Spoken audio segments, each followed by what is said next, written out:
great. Yeah, I just wanted to answer some of the questions directly. So what is non-linear production? My favourite, well, there's two actually. One of my favourite quotes from Marx is that the real wealth is free time.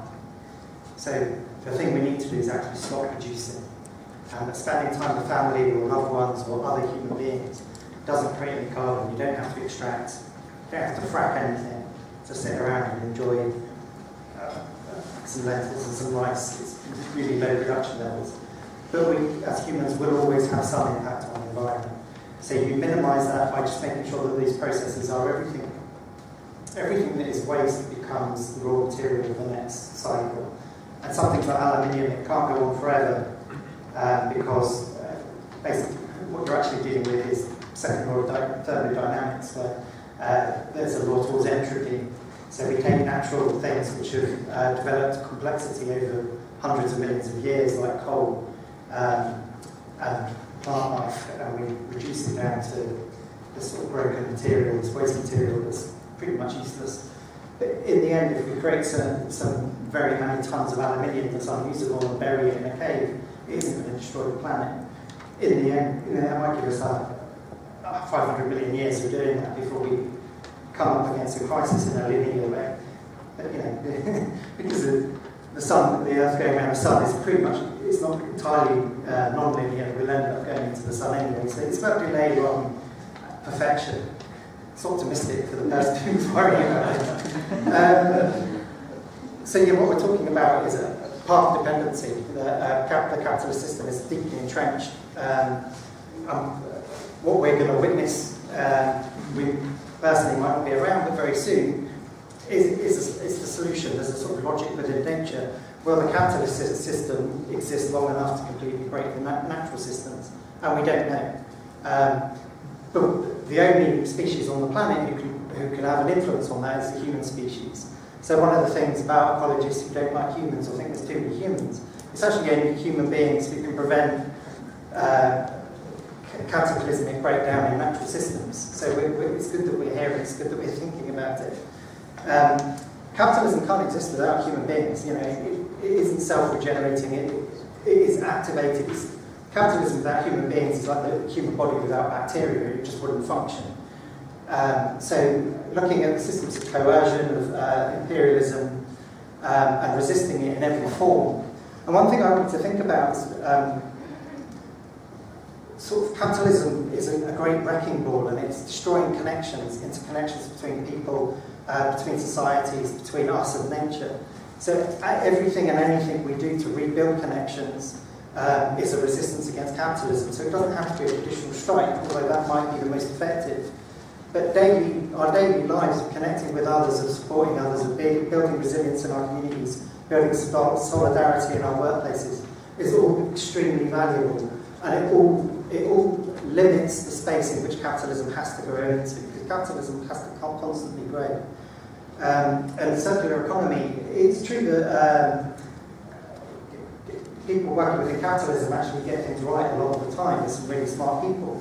And in Finland, they are working on a circular economy and describe it directly as a circular economy. And they fundamentally reduce the amount of waste that they're producing. And they took me on a visit, and it was really fascinating. Quite simple things they can do to. I think they've stopped exporting waste to China and everywhere else. And then, one of the systems they use is burning stuff, and they filter out a lot of toxins. And they took me to show me a specific place where the most toxic things are sort of mixed with concrete and buried. So it's not a perfect system, but it's slowing the rate of decay or slowing the rate of destruction. And capitalists are working out that this is necessary, and whichever economic system we have. What they can't then work out is that how do you continually drive production, overproduction and overconsumption. Because there's the other discussion that we're always having is about consumers being blamed. We live in apparently it's all neoliberal now, but neoliberalism is completely inconsistent with an advertising industry. So we should just ban advertising immediately, because according to the neoliberal hegemony, the price signal is all you need. You shouldn't need to persuade anyone to buy anything. If it's consumers that are the problem, and we're all greedy and we're running around buying too many cars, why are there so many damn car adverts on the TV? So they have to drive consumption. It's not a natural, normal human behaviour. And even capitalism as a pure system doesn't drive the level of consumption that it needs to survive. So it's the capitalist system that has to be global. It's the capitalist system that has to be networked. It's the capitalist system that is constantly on the precipice of collapse and failure. And by withdrawing our participation in that and finding ways to resist it, as a system, it's extraordinarily fragile and will collapse. It might regain ground. You know, it's constantly, it's like a car that keeps breaking down and then starting up again. But it's actually the capitalist and the capitalist system which is constantly in crisis. And we only have to erase it once. Once it's gone for good. It will never come back.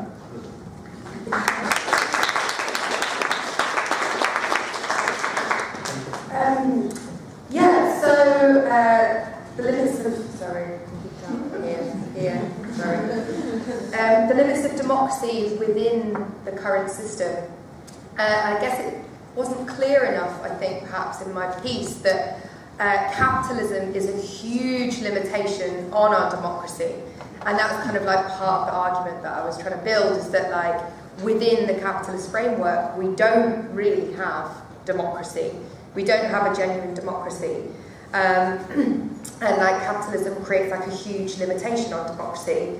And so within the system, can people act in a selfless manner when the system valorises greed and valorises selfishness? And I'd say yes, they can, but I want to come back to your example that you made about the police officers leaving their cars idling. And I think that the capitalist system, in dealing with the ecological crisis, and like one of the key tenets of green capitalist thought is of individual behavioural change, or like ethical consumption, which under capitalism, as far as I'm concerned, is an oxymoron. You cannot ever have ethical consumption under capitalism. And so there's like an obsession on focusing on the individual behaviour, and the individual, and it comes from the theory that in kind of, you know, in the capitalist system, we're all equal individual economic units, and we come into the system as these equal parties to it, and we're rational beings using rational choice theory to kind of explain this, that we're rational beings, we're utility maximisers, we make decisions that only benefit ourselves individually, or perhaps our close family at best. And so we're always going to be greedy, we're going to be choosing the things that's going to make us better, and not you know, our wider world and other human beings. And this is a key tenet to capitalism and capitalist theory, but it works in terms of green capitalist thought, in that if we're all coming to the marketplace as equals, we all need to make these ecologically sound decisions in order to avert the ecological crises, and we're all equally responsible for the climate crisis. We're all equally responsible for the climate crisis. But when we don't make these ecologically sound decisions, as the imperative within the system creates, you know, like, I go across Europe on the train, but goddamn, like, it's so bloody expensive compared to flights, you know. And I don't get anyone that takes a flight, you know, once a year to somewhere else for their family or whatever, because the conditions within the system do valorise greed, and they make these ecologically sustainable decisions incredibly hard. And then when we don't make those ecologically sustainable decisions, because it says we're all equally responsible, therefore we're all equally to blame, it places the blame at us all as equal individuals. But we know, as Marxists and socialists, that there is a very small group of people that are incredibly responsible, that are far more to blame than the vast majority of us that have not chosen this system, this extinction capitalist system, and they're incredibly to blame. And so, how do we get over this drive for selfishness that is inherent within the system? It's through collective action, obviously. It's through collective action. And so it's saying, okay, well, if we need more people cycling, we can't just say you individually need to cycle more. We have groups of people training collectives up, and we go on big bike rides to climate summits or to shut down coal mines, and we understand that we need collective behavioural change, and we can do that within the system, but we need to get rid of this obsession over the individual consumption, because it leads to, like, you know, I'm going plastic free, and I'm like, you know, it gets like, I'm the purest vegan that you've ever seen. Like, no, it needs to be collective, and it's through social movements. And how do we deal with, incorporating the global south needs into a democratic system? I think Java is a fantastic example of a democratic system, and I do hope that can be echoed throughout the world. So I'm sorry I didn't give that as much attention as it's sorry.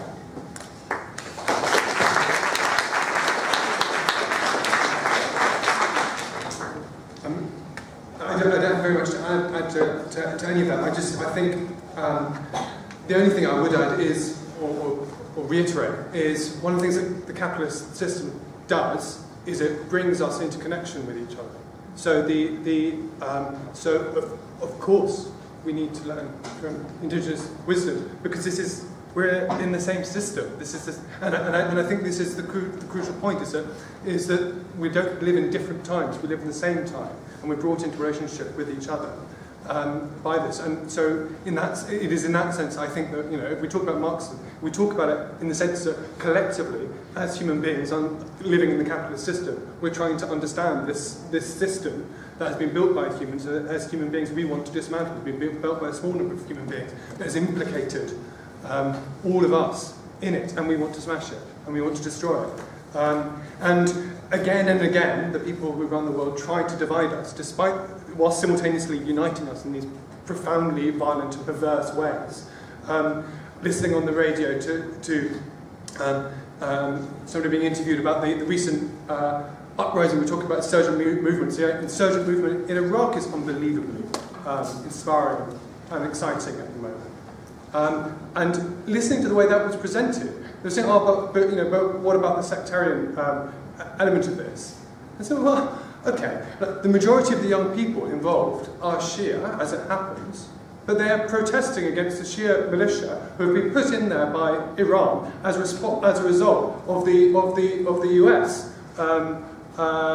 invasion. So again and again, human beings are put into these relationships with each other. The people who run the system trying to divide us up, and yet again and again, human beings find ways of actually uniting across these artificial barriers and rising up against their actual enemies. And it's finding those examples and finding inspiration from that around the world. That is our only hope to solve any of these crises.